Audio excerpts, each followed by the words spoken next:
So here's a question I ask myself every day. Am I truly living? And then the second question I ask is, how do I call forward into my life what my heart desires? So let's look at this for a moment. I'm here, you might see there's a shala behind me. I'm currently in Bali. In an hour's time, we're about to start our retreat, 5 days, Mastering Your Inner Mystic, where there's beautiful souls coming from all around the world to join us on a 5-day inward journey. And I pinch myself. I get to live a life that I bring my family here. I spend quality time with my family. If you look around here, it's just beautiful. And by the way, I'm not saying any of this to impress in any way. I really don't care any of that stuff. Sometimes I struggle even sharing these videos with you. But at the end of the day, I want to pass on wisdom if I can, and inspiration to those that are ready to hear this, because my life that I live now is no accident. It's by coming up against myself and many limiting versions of myself over and over again over many years to get to the point where I live on purpose and I feel like I'm contributing and making the world a better place at the same time, and everyone wins. I've had to learn business skill development. I've had to learn, obviously, the work that we teach and we do, but it's all come from a place of heart. And we get very conditioned to live in a certain way, and when we start coming up against ourselves that, it can feel very challenging to shift. And even where I was talking to a client yesterday, and she even said that she's got to the point now where I'm more fearful of living in fear, stagnation, and not growing than actually leaning into the unknown and truly evolving and growing myself, which is fantastic. And sometimes I think we have to get to the point where the pain is so great before we action it and take any steps. So when you think about it, there's something that we get conditioned to do. So have you heard of the have, do, be, and the be, do, have? So in the have, do, and be, so first of all, we have to have the things in our lives, have the qualifications, we have to have the money to feel happy, have to have the relationship, we have to have all these things that are constantly bombarded at us or conditioned to us in a certain way to then do the things that we want to do. So once I have this, and I have this amount, then I will go and do it, and then I can become the person that I want to be. And that is the way of the mind. That is the old paradigm. That is the way of fear. And if you flip that, if you first be what it is that you want to be from a state of being, and then from a state of being, you then start to do, and then eventually you will have. That is the way of the heart. Now, another way to break this down, and this is my bugbear with certain ways of manifesting and things like that, because when I look around and look how I live in, it's like, how did I get to this point? I mean, I'm 51. I remember when I was living in Surrey, England, waking up to snow on the car, and my car wouldn't start. It was 6 a.m. in the morning. It was freezing cold. It was a Monday morning. Every Monday morning, my heart felt so heavy. I remember crying on the way to work once. I was so miserable. I remember the cassette tapes that you used to have. I would get a cassette tape cover and I would scrape the ice off the windscreen of my car, and then I would jump on the M25, which is a big ring road around London. And it was awful. And I was sitting in traffic every day, and that's how people are living their lives and still do this day. Now, I'm not saying there's nothing wrong with that if you're happy, but if you're not, it's so easy we can end up, I heard the term the golden cage, where we are so caught up in earning money to do these things, to pay off the mortgage, to pay off, and even business owners. We've had multiple business owners that have come through our retreats over time as well, and quite often they're trapped in their own abundance that they've been wanting to create due to the way everything is set up and operating. And I'm thinking, well, that's not a life either, is it?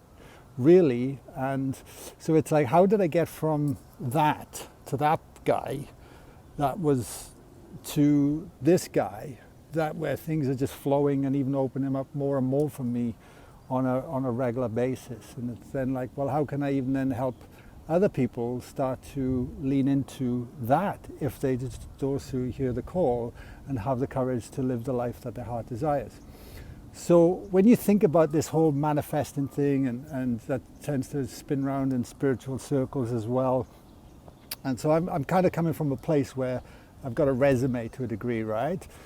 Now, when you think about it, and you only have to look at the world right now. It's all built on the mind, the mental, this paradigm that's clearly not working, right? And the mind, so we tend to think from and create from the mind. That's the challenge. And then from the mind, let's see if I get this correct, we then have to go into logic. So then there's a logical process that we put to it. And then from that logic is then where we place our attention. And our attention is what we're then zeroing in on to what we want to start to bring in our life. And then from our attention, we then place our intention behind that. And then from the intention, that is our intent. This is what we intend to have happen. I intend to run a workshop. I intend to, make $1 million. I intend, whatever your intention is. Then from that intention, we then go into the mental body. So the visualization of it. Oh, I'm going to see this into my life. I want these materialistic things. I want this to happen in my life. Then we go into the emotional body that starts to evoke emotions, and of course the physical body as well, and which from that aspect, the physical body, how we posture, what's showing up in our body, how is that being held? There's so much wisdom that is held in the body as well. So then we look to create our life from that vantage point, and that's what's getting taught a lot out here. But the problem is, it's all stemming from a mind-based paradigm, and the mind is extremely limited and has to be in this linear logical way of how we do things. Don't get me wrong, I use my mind. We need a mind, we function in the mind. But what's devoid from that really is the wisdom of the heart. And the wisdom of the heart is not just a metaphorical airy-fairy thing. It really is a mega brain that is connected to the universe. Like it is, we are plugged into the universe. We are the universe. We are like, a drop in a cup from the ocean, and we just don't know it, and we don't really lean into these concepts at a deep level. So when my life once I started to understand that at a deep level, then everything changed. Because when you go into the heart first, when you literally take your awareness, when you close your eyes and you go beyond your 5 senses, and you move your awareness into your heart, and you breathe through your heart, you can then start to connect to the heart space. And if the heart is connected to the eternal now, which I believe it is, the eternal now is beyond space and time and logic. It then doesn't have language. We were born into this world. We didn't know English, Spanish, or French, or anything. We were just these pure beings of joy, peace, and heart. And then our environment starts to condition us very quickly into becoming who we think we should be, not what our heart desires, right? So then when you start to connect to the heart and start to have proper, beautiful practices that evolve. Now my heart has opened up in ways I cannot even put into words, that I didn't even know what is possible energetically and connecting to the non-physical, and it just keeps opening up, and it's beautiful. And the only way you can do that is by going beyond the mind. It's like you got to let the mind go, let it go. It's a protective mechanism. It wants to define logic. Otherwise, if you go and do something out in the streets, or you're going to do this that has no logic, people are just going to say you're batshit crazy, most of them, right? That's not logical sense. How could that happen? How could that be? And straight away, you're severing the connection to source. You're going into judgment. Judgment is the handbrake to the divine. If we're in that space of mind and judgment and imposing what we think somebody else is or doing, no idea, that is just keeping us stuck, right? So when we relinquish that and go to the heart, when we started going to practice in the heart, what starts to happen is dreams, images, insights, sensations, feelings are then starting to communicate through the grand Wi-Fi of the universal intelligence. We're hooking up to the big database, right? But then, only then, do we come from that space. It doesn't even have to make sense. There's no logic to it. But it's coming from the soul self, the soul solution. That's what we hammer home all the time. Even when we run our businesses and our companies, it's coming from a soul solution. It is entwined in everything we do. It is an essence and representation of us through everything. And if you're a business owner, or you own a company, or you're out there doing these things, if you come in from the mind and the logic off first bat, that's why there's something lacking. I promise you. I've made these mistakes. So anyway, where am I going with this? So then, once we've got the heart and we're starting to feel into what that's coming, it evokes an emotion. It evokes a feeling. And from that emotion and feeling, we can then start to become the resonator. That is then we're starting to shift our frequency. And of course, we butt up against ourselves. Of course, we butt up against our limited conditioned traumas and past lives and ancestral heritage, whatever you want to name it. They've all got labels, and the mind can hook into that, but it's all just energy. It's just energy that's ready to flow. And that's where the surrender starts to come in, and you start to allow that to happen. And if this is becoming your default way of doing it, only then, once we evoke that emotion and feeling that's coming from a space that's beyond the mind, are we then leaning into where we place our attention, if we choose to, because we're placing it from a place of a state of being, not from a state of having, I want. What if we are only perceiving less than 1% of reality at any given time when we go through our five senses? And when we're in a stress response, when our nervous systems are hardwired for stress as well, we then even narrow our focus even more, and then we tend to end up focusing on everything that's mirroring our conditioned nervous system from a stress place. And the universe could be showing you 100, dozens of different things. Hey, over here, over here, over here. But we're so busy in our lives, drifting along, doing the same thing every single day, that we then miss it. And it's been there the whole time, but we just haven't developed the level of awareness to lean into that in the first place. I tell you, when I started that, then the game's changing. Because when you start to really condition from the heart, and then you start to place your awareness, if you choose to, and then your intention, if you choose to, from that space, it's a different ball game.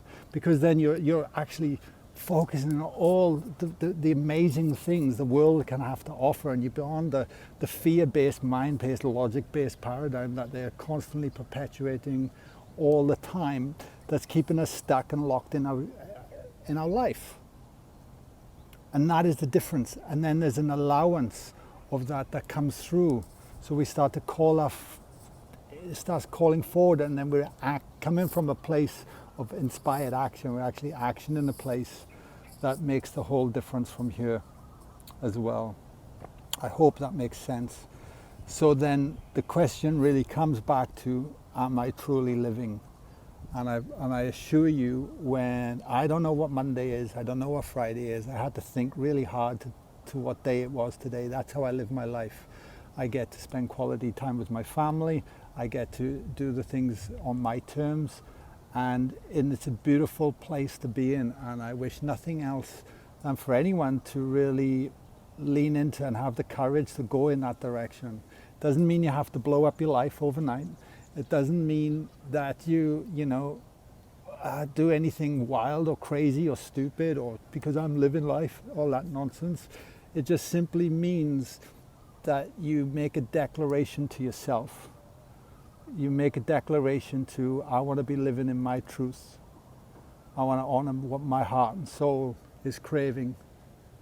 Because there's a point where materialism doesn't meet our needs anymore. Yes, it's nice to have all the nice things and the comforts and everything else, but there comes a point where it's like my heart and my soul is craving more, and I want the courage to lean in anyway. I hope that helps. I can see people are starting to come, and then we'll be there next 5 days off and on, with of course some swimming pool and some nice sun as well. Let me know if that helps, that resonates. I just spoke from the heart and shared. I thought, oh, wouldn't it be nice to try and get a podcast in? Anyway, if you want to find out more about us, where we are in the world, what we apparently I might be coming to the USA as well. In end of October 2026, we shall see.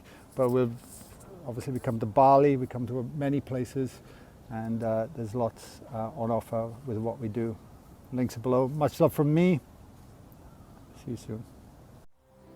I'm standing here right now in Lake Taupo in a beautiful retreat space. And there's a vast difference between an intellectual experience and passive listening to a fully embodied lived experience. Because that's what retreats can do. They can help you land, start to truly reconnect to yourself, to others, to nature, and to spirit as well. There's so much in it. That's why we created Live in Flow, and that's why we are so passionate about getting this work out there and bringing people together. If you want to find out more when our next retreat or event is coming up, just check out the link below.